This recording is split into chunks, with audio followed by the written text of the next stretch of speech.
part of the Boundless Audio Podcast Network.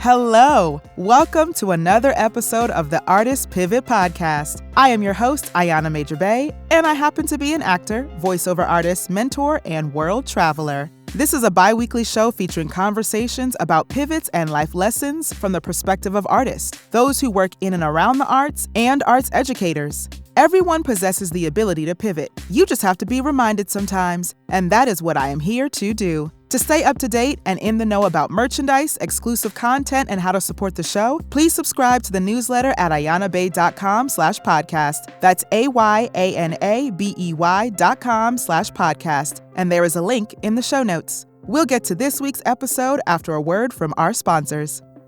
I have found that therapy is a tool to use to improve your life in one of the healthiest ways. For those who are working on their mental health and well-being, on a journey of facing your fears, or trying therapy for the first time, our show sponsor BetterHelp is here to help you. BetterHelp is customized online therapy that offers video, phone, and even live chat sessions with your therapist, so you don't have to see anyone on camera if you don't want to.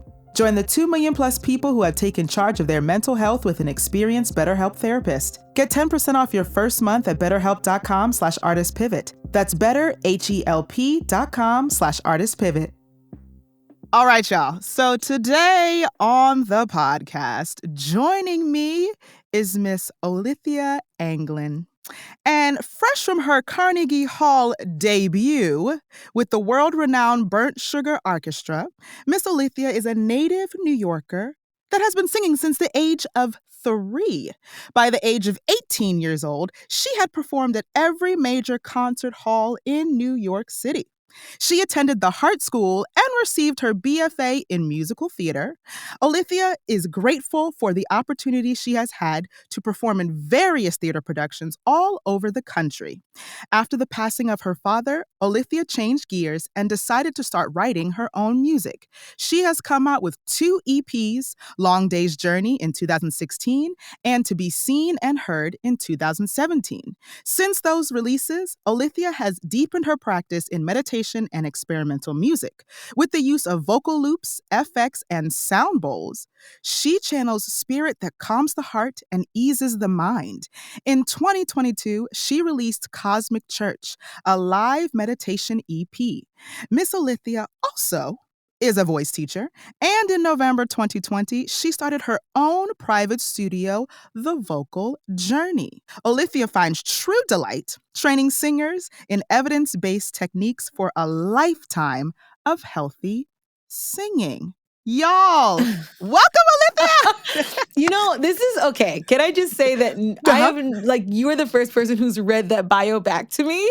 And I'm like, wow, I'm kind of fancy. You are not kind of fancy. You are fancy. I'm like, you are fancy. I was like, wow, I hope there were not too many typos, but wow, that was kind of cute. Okay. Yes. Wow. Wow. Thank you. Thank you for having me. I'm so excited. You're so very welcome. You're so very welcome. I'm excited for you to be here and to have this conversation. And so I'm going to start with my favorite question to everybody. Okay. So if I text you and say, Olithea, how are you doing? How's your day? How's it going? How you feeling? But you could only respond to me in emojis only. What would you text me?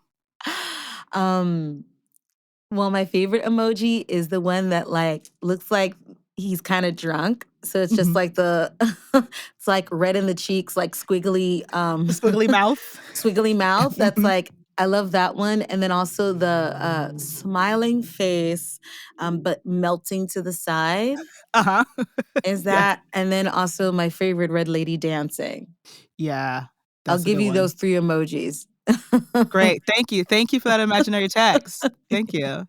So that's a nice combination. I'm like, oh, okay, Yeah, she's feeling good today. She's feeling a lot of things. I think that's it's things are crazy, but we're dancing through it.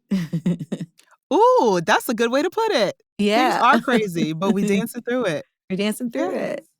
Yes. Oh, I love that. I love that. Thank you for that imaginary text. You're welcome. Oh my gosh. Yes.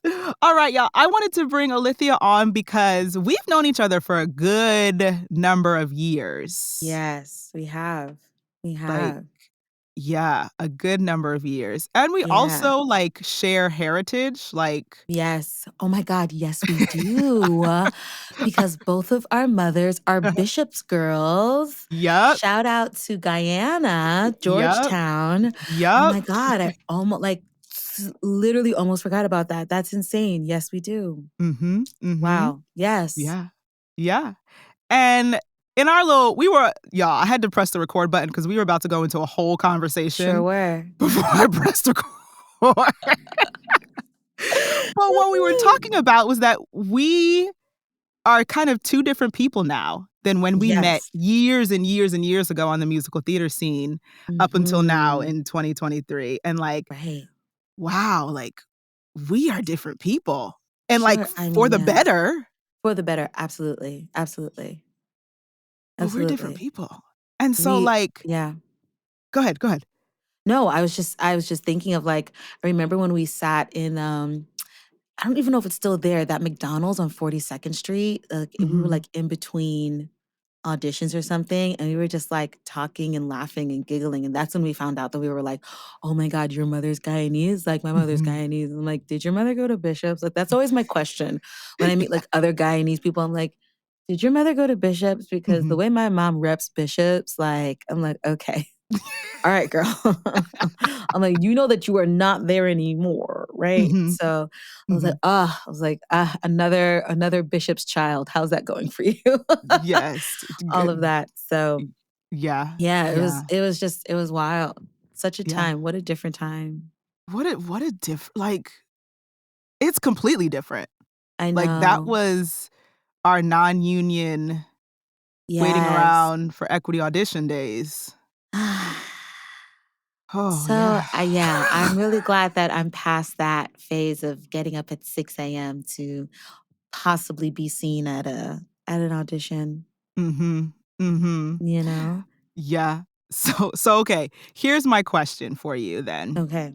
How did you even get to that spot of like we meet at an equity call? So like you've been performing since you were a little kid, correct? And Yes. so I guess my initial question to you would be,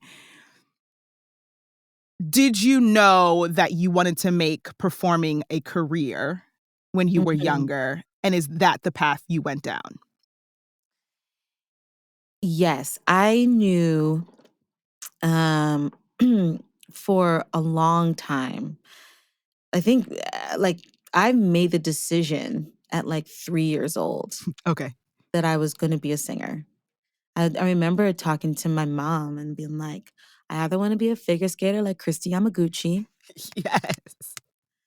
um, I'll be a judge, Mhm. or I'll be a singer. Like very three like very different things to do.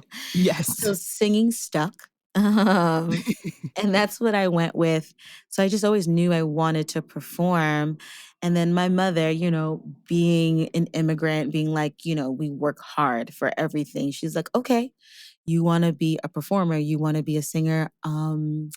Well, you have to be the best at it. Like, Mm, mhm. you have to make sure that you go to school for it. So I started taking voice lessons at about 12. I went to professional performing arts for the end of middle school into high school.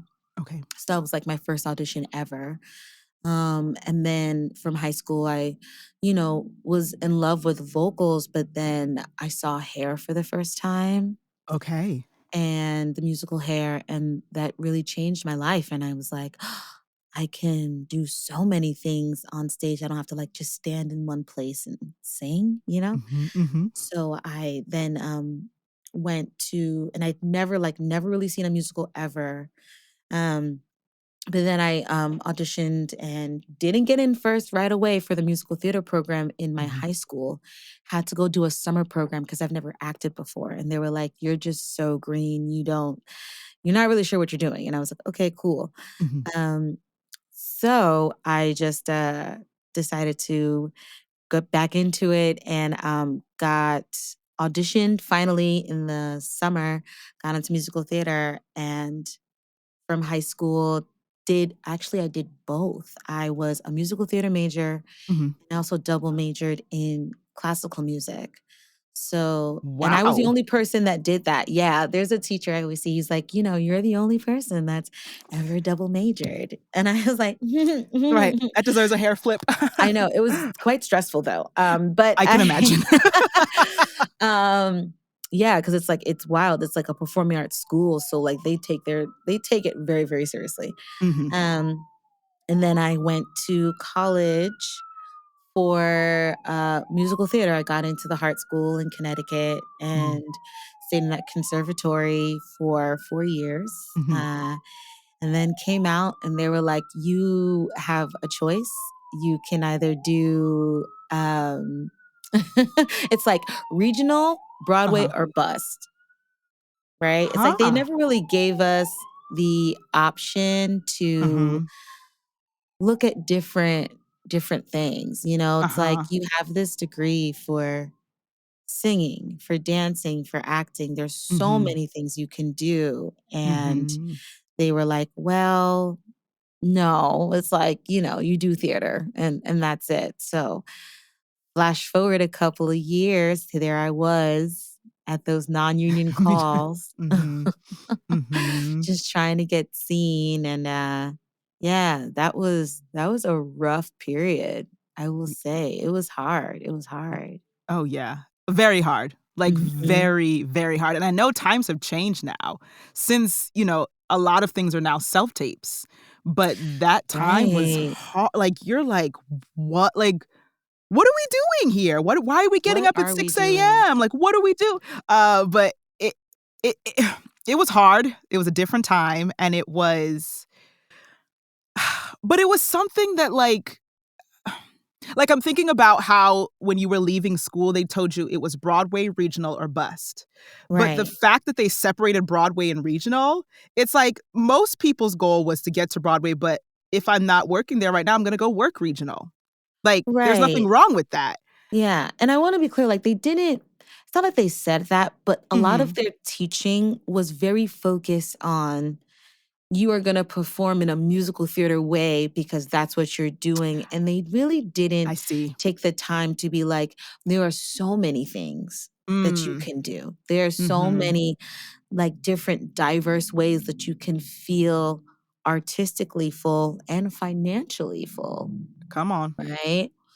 Like, we had one career class senior year, second semester. And by that point, like, who cares, right? We're just like, I'm ready to go. Yeah. And you're trying to like give me, like, they were trying to give me resume, like, but they never taught me how to do like a functional resume to get a job Yeah. outside of theater. I didn't know how to do that. So Mhm. it's just, there was really it wasn't open to Yeah. what we could do. There was Mhm. no clarity in that. Mhm.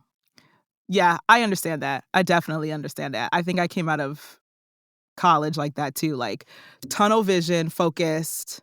I have my Yeah. degree in musical theater. I'm going to Broadway. That is the plan. That's exactly, yeah. Where did you go to school? I went to Montclair State.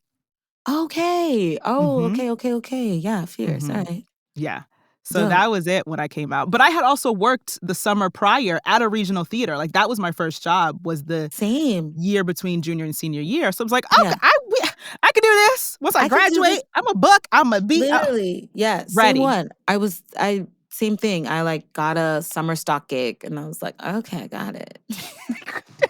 That right there, you the 21-year-old, got it, I I got got it. it. It's in the bag." Little did we know. Little did we know. Little did we know. Yeah. So, I wanna ask you, when was your first pivot? When was your first Mm. aha moment of like, okay, musical theater is not serving me the way I need it to serve me anymore." Yes.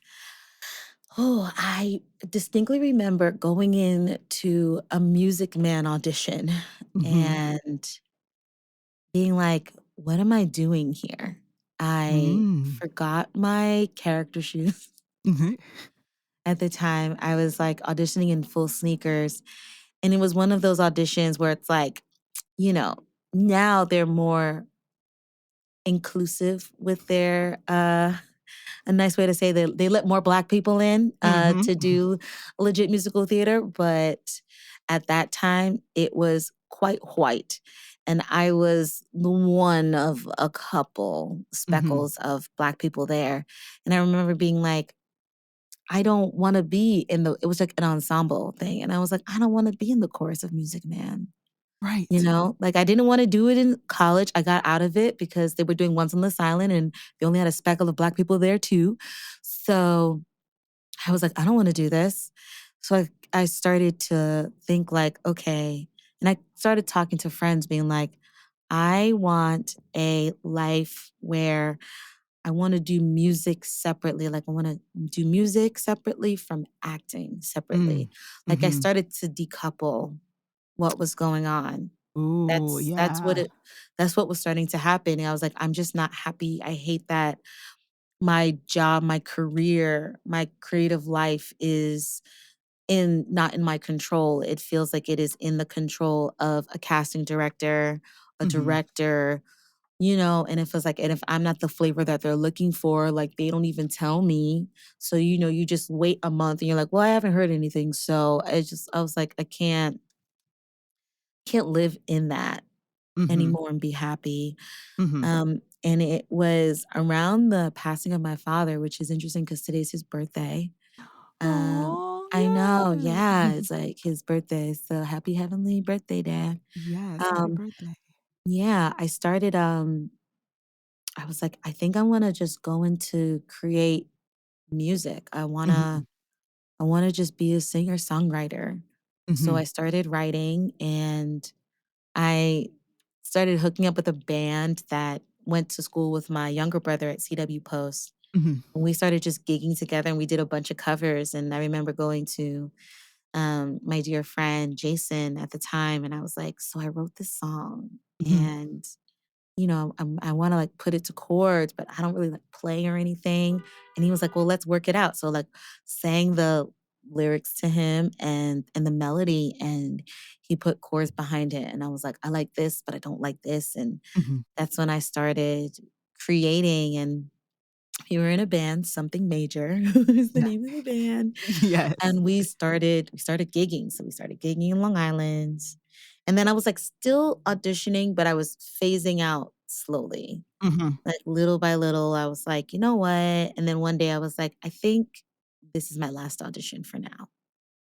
And Okay. that was a very scary thing to do because Yeah. I'm like, does it mean that I'm giving up on the musical theater dream? Does it mean I'm like, Ooh. I'll never do musical theater again? And that wasn't the Mhm. case. I just didn't see it then Yeah. because there were things I was able to do outside of that that were like created for me personally. Mm. Mhm. And that have fulfilled me so much more. Yeah. So yeah, I just started down that path and then yes, that was my first pivot. Yeah. That The was your first first one. one. Yeah. Ooh, so Mhm. I want to bring up that, like, that little bit of fear you had when you were Right. about to pivot, and it's like, "Wait a minute, does this mean I'm giving up on my dream? Does this mean that that I'm not gonna do musical theater again?" Which is something you do love, but you Right. came to a point, from what I'm hearing, that you were like, "But I love this even more." Just the music part.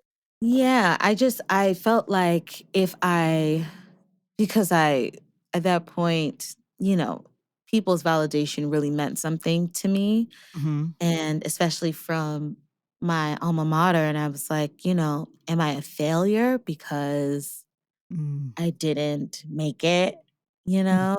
Uh-huh. Did I fail?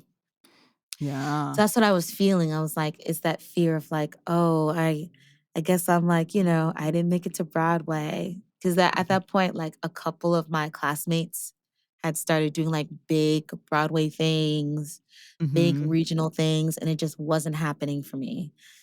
And I was like, ah man. So there was a level of fear, but I don't know, the prospect of doing something different took over. Mm, So it's like yeah. you know, you still I still did it through the fear, I think. Right. Yeah. Mhm. That's it. That's it. You did it through the fear. I think we do most things through the fear, though. Yes. Yeah. Yeah, you have to, or, you can't. I remember I saw Audra McDonald in concert, Mhm. Queen Ugh, Audra, quench. our patron saint Yep. of the Black musical theater girl. We're always just like, Audra, we're not worthy. They, So like, yeah, we're like, whoa, yeah. I have an oh Audra god. story that is hysterical. That like, I've met Audra like 3 times, and I'll tell you that one in a moment. But Mhm. um, she was at Carnegie Hall, and I remember she was playing piano and singing. She was doing Migratory V. Okay. Yeah. And she was like, when I was going in for private practice, when she was on that spinoff of Grey's Anatomy, she was Mhm. like, I was really afraid. And that meant in my body that means I have to do it. If I fear it, that means I got to do it. And Mhm. that like always stuck in my mind. I'm like, ooh, I kind of fear this thing. I'm like, oh, it probably means I should do it. Yeah. And that's kind of how I've like lived, where it's like, within bounds, like, not doing anything Within too crazy, reason. like, not Right. like out here like on drugs, but like, um, otherwise it was just like, oh, okay, if I fear this thing that I know deep down is going to propel me into this place, or like if now it's like if I feel the imposter syndrome, I'm like, oh, Mhm. okay, that probably means that I should do it. It's like the next level. Mhm. So Mhm. that's what I hold on to. Right. Right. Oh, okay. And so now with that, how do you kind of process through your imposter syndrome? Like, and especially in creating your own art, like how do you move through that or move with it, really? That's a good question, because I think I'm still trying to figure out what does it. I think I Mhm. get to a point where I'm just sick and tired, and I'm like, you got to just do it, girl. Like it's lived in your head for Mhm. so long. Mhm. It's like baptism by fire. You got to do it, and you'll make it through. It's like Shadrach, Meshach, and Abednego, right? They were in the furnace. Hello, Bible just came. I love how Bible sometimes just comes to Just me. it just Like comes out. You be like, "Oh, yeah, that's right." I was like, first of all, what? Okay. And they threw them in the furnace, right? Mhm. And then they were in there dancing, but Mhm. God, Mhm. just like, so that's what I feel like. I'm like, I'm in the fire, but that's okay, because I Mhm. will always come out on the other side. It's like, how do you make gold? You got to put it through fire first, That's it. That's it. right? So Right. I think about that, and I'm like, all right. And also just taking it, this is a process. Mhm. We are works in progress. So it's not Mhm. going to be perfect. And if I just start somewhere, then I can get to the other side. So it's like little by little, just little chunks, little Yeah. pieces. Yeah. It's like showing the universe that you are ready. Once you can Uh-huh. show the universe that you're ready, the universe, like, because the universe wants you to win. Like, the universe is on your side. If we really believe that, the universe is not out here like wanting to see you fuck up. The universe wants to see you Mhm. flourish and grow. So Yes. I was like, you know what? If I believe, so I like say to myself, my mantra is like, the universe wants me to win. Mhm. The universe wants me to win. Okay. Well, I'm just gonna take it little by little. Yeah. And then it's like you show the universe is like, finally, thank you. And it's like another door opens. Right. Like, "It's about time. I've been waiting on you." Like, oh, you got it together. Well, Yeah. time to Right. Here we go. Let's put our work in. Yeah, yeah, exactly. Let's do the thing. So I think that's Mhm. what helps me. Yeah. Understood, understood. So, with that, how did you come sorry, y'all. Wow. Y'all Olithea, my stomach just growled so loud. Really? I don't know if y'all heard that in the microphone. I didn't, but you know what? That Okay. just means that you are hungry for information. I am. I am hungry for information. That is so funny. I didn't hear it, but like, that means you're gonna have to eat something after I'm gonna this. have to But eat that's something, y'all. cool. I'm gonna have to eat some lunch. Wow. I'm glad you did hear. To me, it's so loud. I was like, oh my gosh, everybody just heard that. I didn't even hear it. Ah. Oh Oh my my goodness. God. Sounds of life, y'all. Sounds of life. I guess my question to you is, how did you so after you've made your pivot and you're deciding just deciding to go down this path of music. You're doing covers, you're now with a band, you've put your own song together with a friend. How did you get to the point of like, okay, I'm putting out EPs? Like, that's what I'm doing next. So I think another pivot happened with being in a band. Okay. Was because we were gigging and it was going really well. And I was very determined. I was like, Long Island is cute, guys, but I feel like we need to make it to the city. We need to go to Brooklyn. All this, so I'm taking all these like Long Island guys and they're like, what are you talking about? And I'm like, there's just a bigger world out there, So we started gigging in the city and it was going really well. The only problem, or not even, I want to say problem, growing pain, growth edge, and being in a band is that you have to make sure that everybody is on the same page. Like, do we all have the same mission? Yeah. Do we all have the same vision? Yeah. Do we all agree how to get there?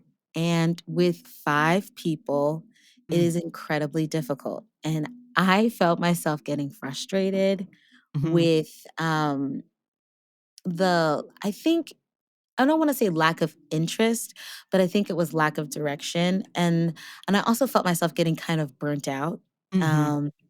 Because I was not only like, writing the music, but I was also like promoting the stuff, getting all of like, they don't talk about all the background work you have to do before a show happens. Like people like, I just want to perform. Okay, cute. Do you want to perform in a box? No, you want to perform in a venue.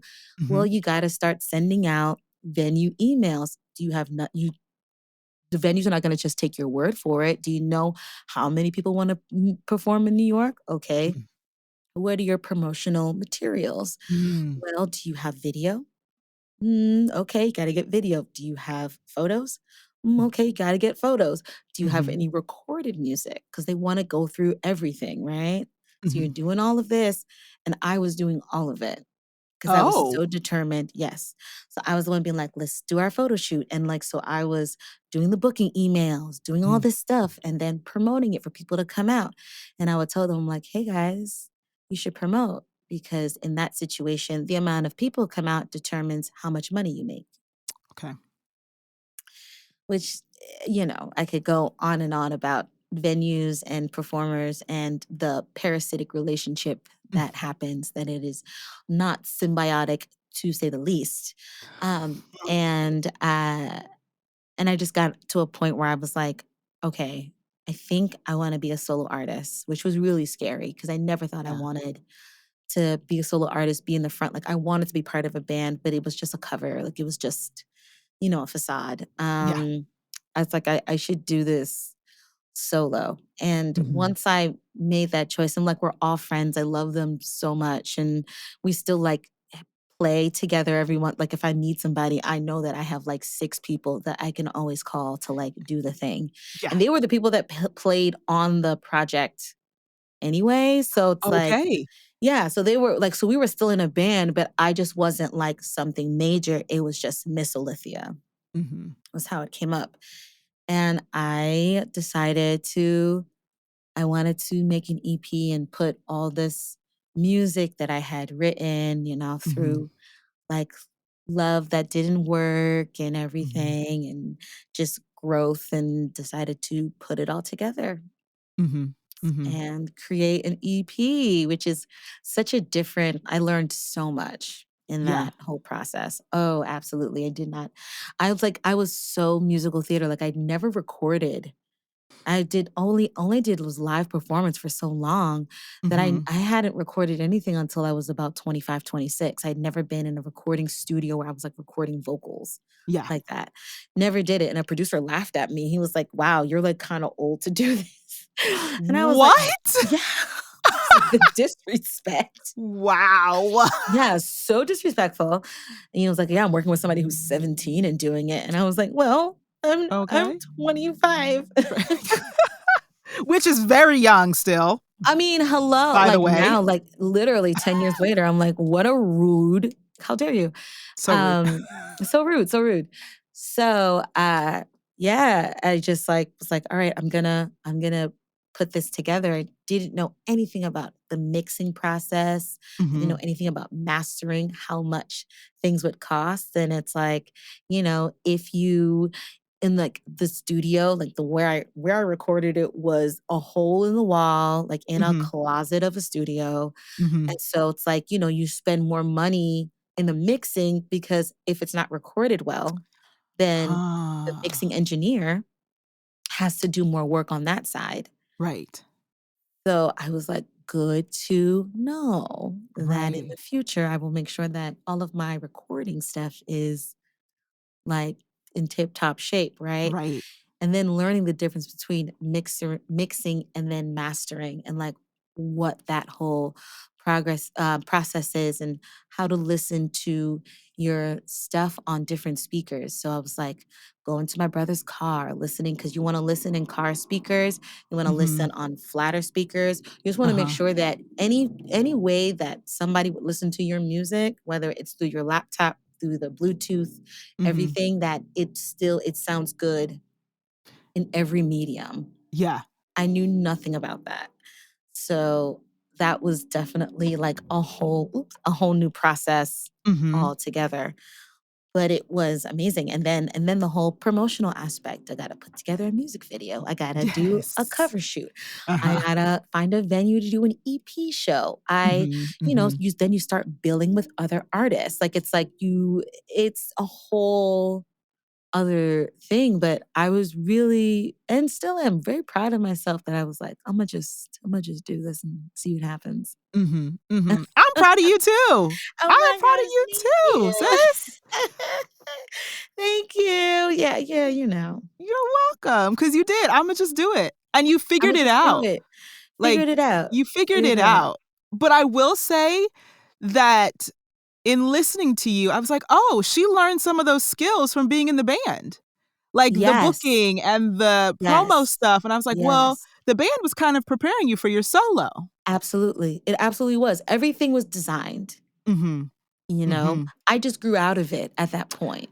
Ah, yes. That's all it was. Oof. I just grew out of it, and sometimes that happens, you just Mhm. to get to the next step, but it was like that in between, like, "Can I do this? Am I allowed to do this? Is this okay? Can I move forward?" Mm. And it's like just taking little things here Yes. and there that started to make me feel comfortable enough that I could stand on my own Yeah. and do it. So, Yeah. yeah, that was it. 'Cause yeah. Okay, I have 2 questions. I'm gonna start with this first one. I just heard you say, "Am I allowed to do it?" Like, Yeah. you were like, "Am I a" and I spoke to someone the other day about something that I was like, a project I wanna work on, I was like, "Am I allowed to do this?" Like, y Mm. she was like, "Yes, you're what? Give yourself permission." Like, what do you mean are you Right. allowed to do it? So, I Yeah. guess my question to you is how did you get to the point where you gave yourself permission? I think once again, I was fed up. There see, there A it lot of is. it a Right. lot of it comes to, like, I've had it. Mhm. And Mhm. I think it was, the summer I had moved to Brooklyn. Mhm. That's when I started recording everything, and I was like, "Okay, I think I'm ready to start doing this." So I just, started putting stuff together Mhm. and asking the guys in the band still, like, "Hey, y'all," because 'cause we're still like a ragtag group. I'm like, "Come play Yeah. bass on this for me," like, Yeah. whatever. And then I just started to really claim it. I'm like, "I'm writing an EP. This is Mhm. my EP." Mhm. It is long days, and that's why I called it Long Days Journey because it was like I I figured, this is like the spot I am Yeah. in this moment and in this time. Mhm. Mhm. That, yeah, but you're right, I had to give myself permission, but I think I had to see it for myself first, see that it was possible. Yeah. Yeah, yeah, Mhm. yeah. That's fair. That's fair. It is, like, for us to see it first. And like you Yes. said, claim it as well. You're like, "I claimed Yes. it. Yeah, I I had can to do claim it. this." I had to claim it. Mhm. I could do it. Yep, Mhm. absolutely. Understood, understood. So, then with that, how did you then because all of this is really connected, and all of your pivots, you're like, "Oh, wait, I like this." And I from what I'm hearing, what I'm gathering, what I am perceiving, you're just starting to grow out of things.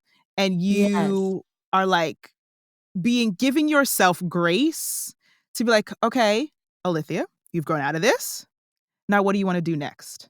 And give yourself permission to do it next. So Yes. with saying that, my question to you is, how did you then get into vocal pedagogy and teaching voice?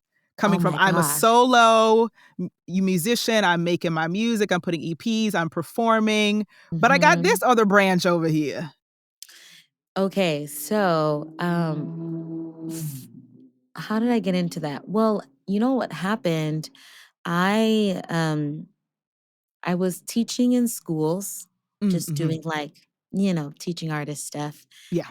and I was being hired to do gigs where I was just, like, given music, Mhm. sing them at the gig, so I was, like and also doing my own music, so I was doing a lot of stuff. What I was noticing in my own voice, Mhm. that I was starting to have some vocal issues.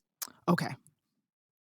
So meaning, like, the bottom of my register was heavier than the Mm. top of my register, so it was becoming imbalanced, Mhm. not super divided, but the middle of my register, the middle voice was kinda not there, Mhm. very light, and then I was like, I could usually hit high Cs in my sleep. That was starting to become a little bit more difficult. Okay.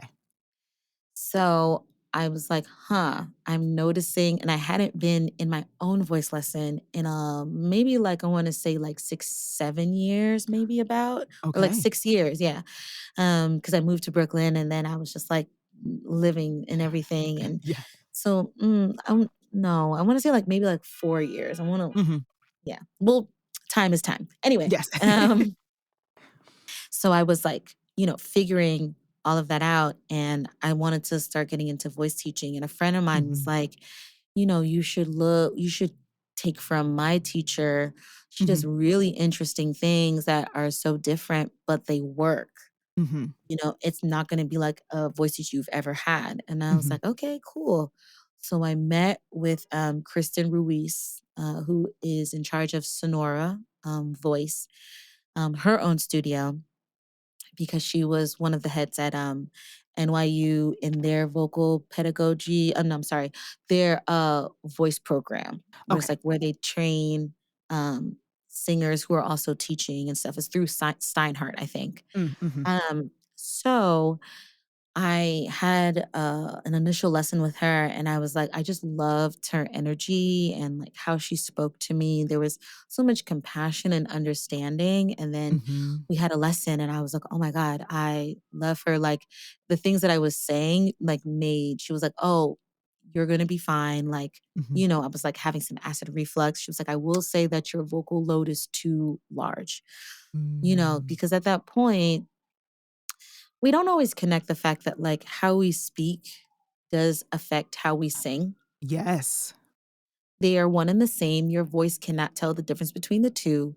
So Mhm. if you are screaming and talking on your voice a lot with not a lot of air to support the sound, you're going to get into some trouble. Yep. And that's what was happening when you're screaming over kids in a school. Like, teachers have the worst vocal load. A lot of them, they have the most vocal pathologies. Right? From nodes to Interesting. pseudocysts, absolutely, because they're always talking, That and makes they don't sense. always get amplification, and schools don't support that with whatever is in the air Mhm. there, right? All Mhm. that things Mhm. matter. Um, and I was like, "Huh, okay, I need to do something about this."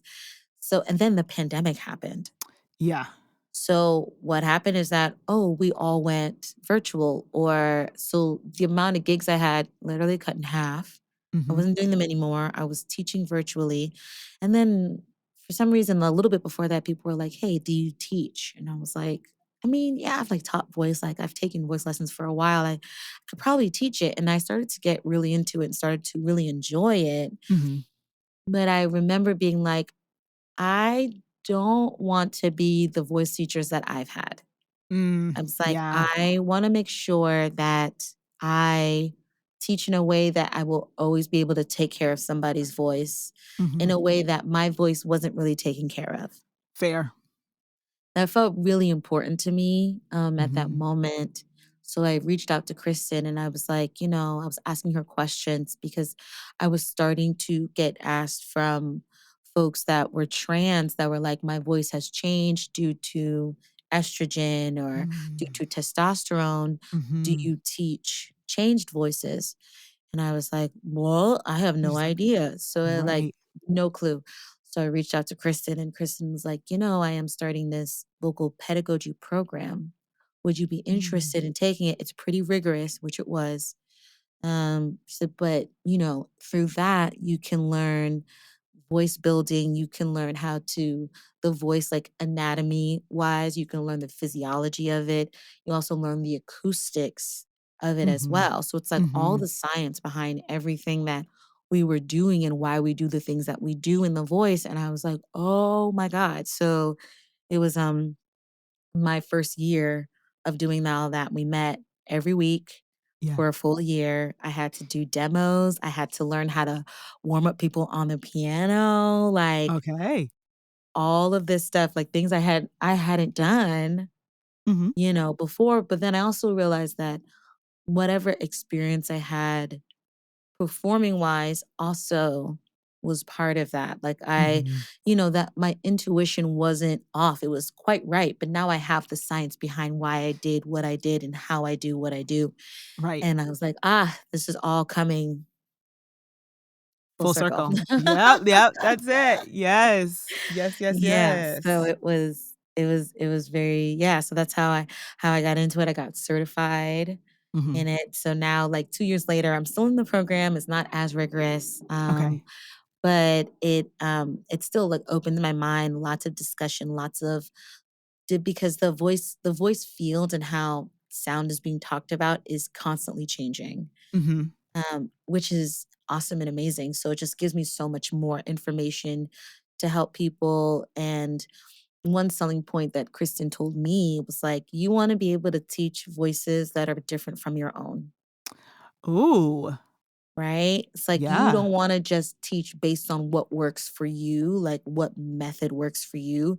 You wanna teach voices that have pathologies, whether it's MTD, muscle tension dysphonia, whether it's Mhm. a pseudocyst, whether they've dealt with a hemorrhage, nodes, anything like that. You wanna or just like an AMAP voice, Mhm. which is assigned male at birth, and a different kind of AFAB voice. If you want to deal with trans voices, like changed voices, you could do all of that because you will have all the tools to do so. Mhm. Mhm. And I was like, sold, sign me up. And Right. and yeah, so that's what I've been focusing on. So that's like my day-to-day job is I teach adults in all levels of their singing voice Mhm. lessons. Mhm. Wow. Who woulda thunk? Who would have thunk? Right? Yeah. Who would have Right. thunk? Who woulda thunk? Like, if you were to Yeah. ask 21-year-old Olithea who's just graduating from the Hartt School, you'd be like, "By the way, you're gonna do this when you're in your 30s." You'd have been like, "What?" And I'm like, "So I'm not gonna be on Broadway?" Like, "I'll show you 35-year-old Olithea, you don't know anything. You don't know what you're talking about. You don't You're know like, what "No, you're no, no, no, talking no. I about." do know what I'm talking about. You're Like, gonna have actually EPs out. You're gonna be a voice teacher. You're gonna love all the things you do." You're gonna be like, Yeah. "No." Yeah. So wait, I'm not on Broadway. Right. "So I'm not on Broadway? Yeah, That's what you're telling me?" right. You're like, Yes, "You're not listen, you know what? I'll just wait till you get here." it's fine. Just wait till You're you get here. just wait till you get here You're because you're very not listening. determined. You're headstrong, Yeah. you're headstrong. Yeah, yeah, yeah, yeah, yeah. Yeah. But I also Mhm. think that might have helped you too in all of your pivots, was you being headstrong. Yes. I am a bit of a bull in a china shop, Mhm. you And that's know? okay. And that's okay. That's That's okay. okay.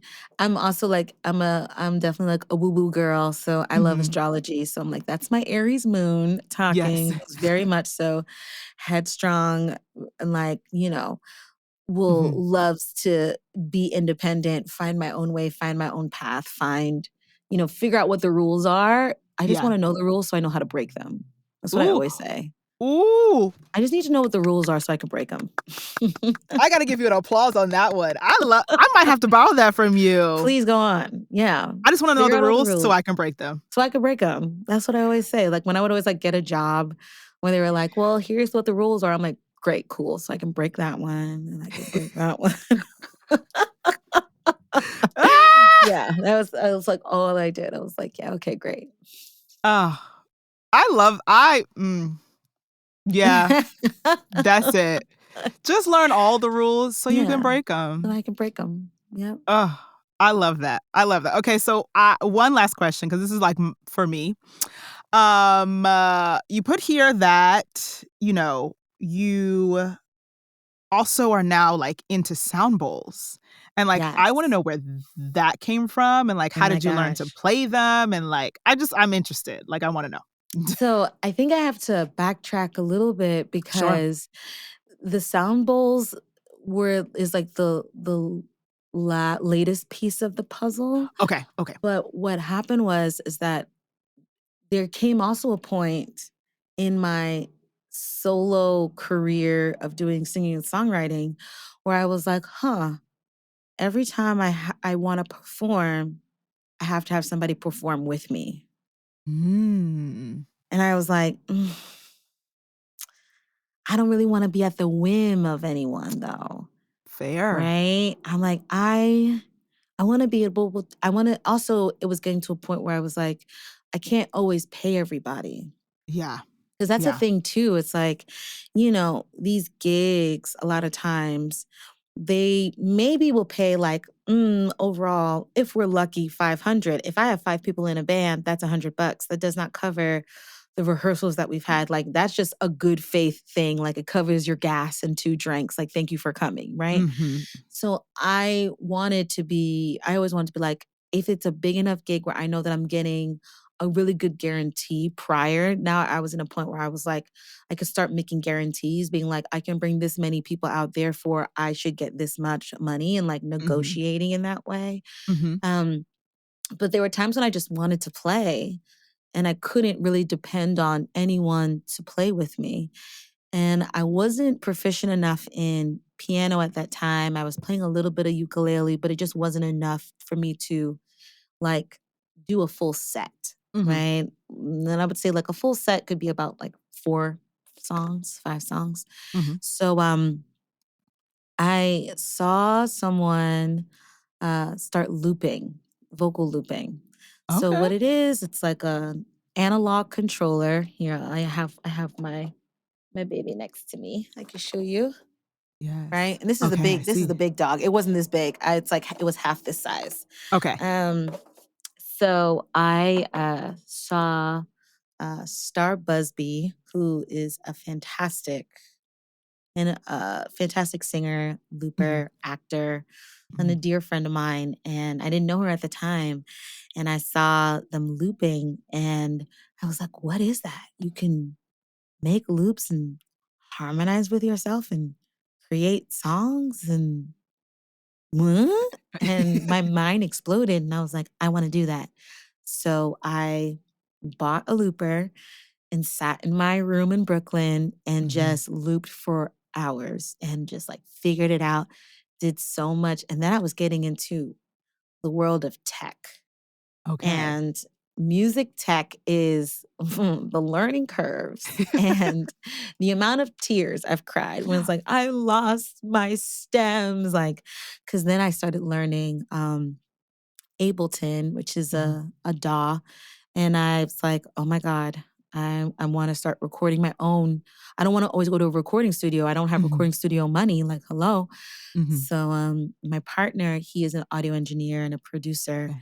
So he started to, like, help me learn these things, and then at a point, I was like, "Get out of here. I need to learn it on my own." And he was like, "You do." And I was like, "You're right." You're right. So Okay. that's always fun. Like, that's the next podcast, how to Right. be with another musician type, and that's your partner. So like that's another curve. But we Mhm. figured it out. Yes. Thank God. Um, but yeah, so I got into that and then I started doing vocal loops. And Okay. then that's how I started performing in that way. Mhm.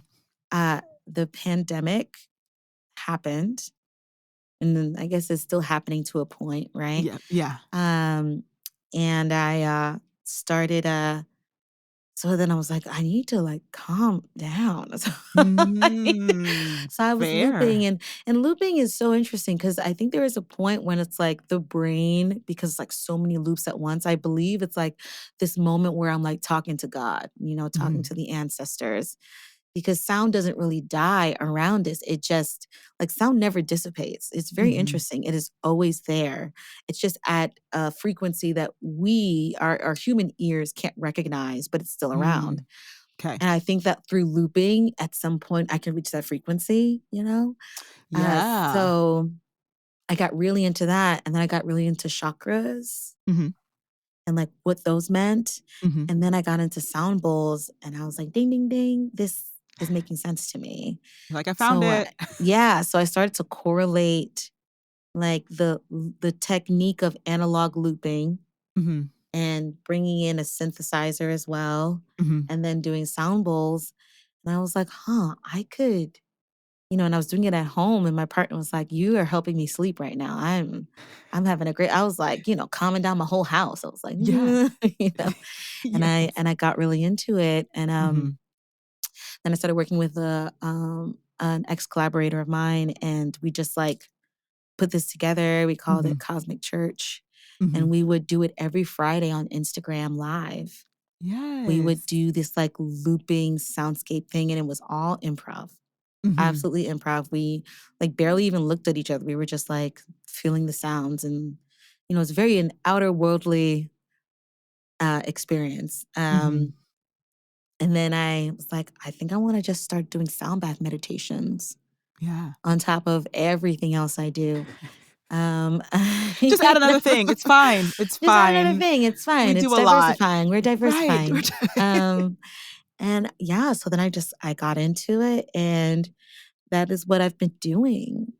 Is like I go to different yoga studios. I go to pole studios, and I hold, Wait, listen, like pole dancing? Because I've been pole dancing a couple absolutely. times and it's a lot of fun. Yeah, it's Wait, pole dancing with they need to chill out too. They need to find strength, that's calmness epic. too. Yeah. So one of my best friends, she is a pole dancer, and she's a dancer. And then she started taking pole. That was her pivot. She was like, I'm actually going to get into pole and aerial.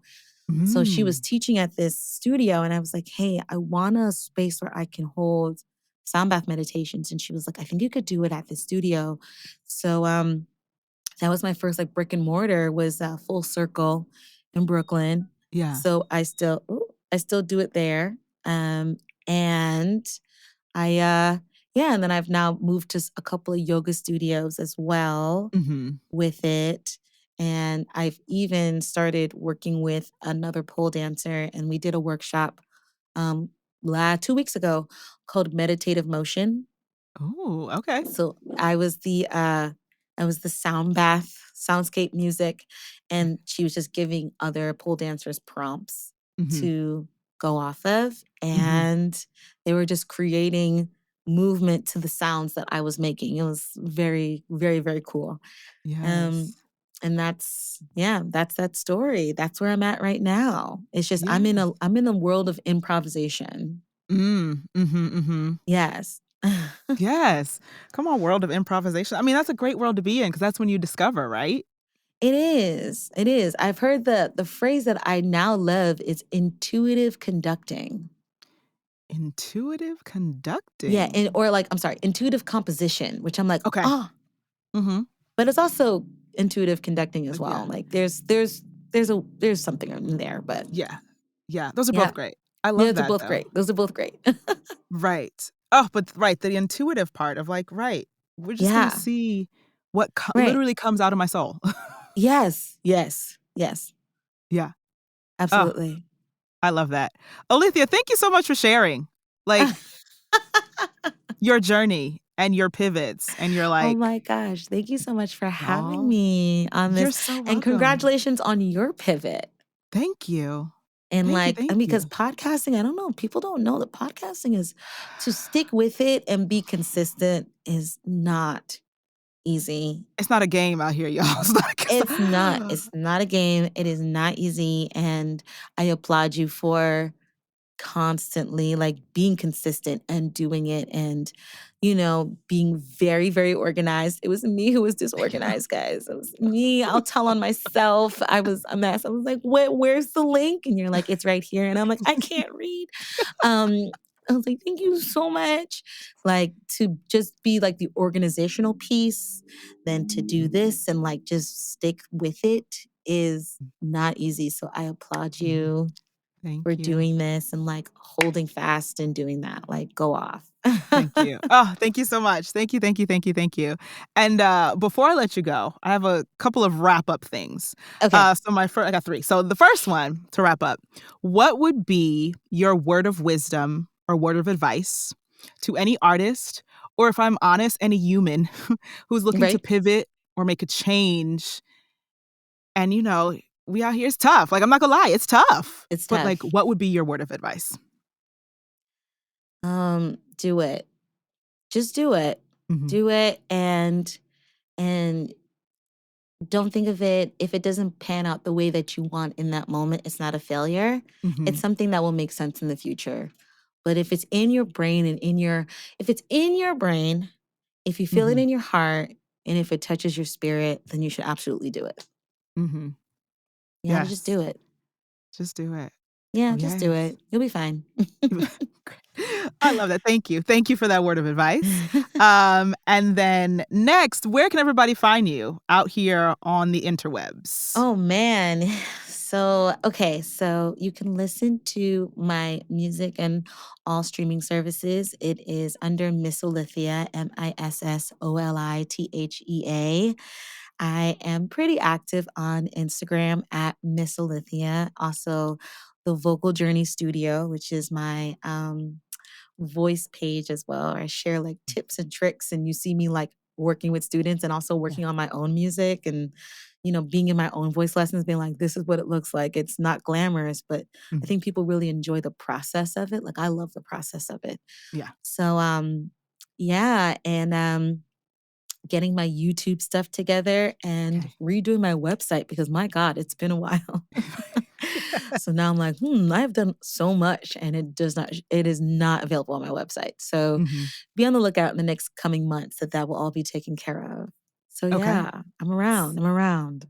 Yes, sounds good. All of that will go into the show notes, everybody, so don't worry. It's easy and clickable. I will put all of that there. And then I must say to you that I acknowledge you, I celebrate you, Oh, and I uplift you. oh my goodness. That was so sweet. I really appreciate that. I celebrate you. Acknowledge you and I uplift you. Yes, this was so lovely. Thank you so much. I received that. And ditto. Very lovely. Thank you so much for joining me. Thank you for having me. I hope you have been informed and inspired by this week's episode. Make sure to hit the subscribe button to be notified when new episodes are out. To stay up to date and in the know about merchandise, exclusive content, and how to support the show, please subscribe to the newsletter at ayanabay.com/podcast. That's AYANABEY.com/podcast. And there's a link in the show notes. This show's executive producer is Ayana Major Bay, and editor is Kieran Niemand. Thank you for tuning in, and I'll speak to you soon.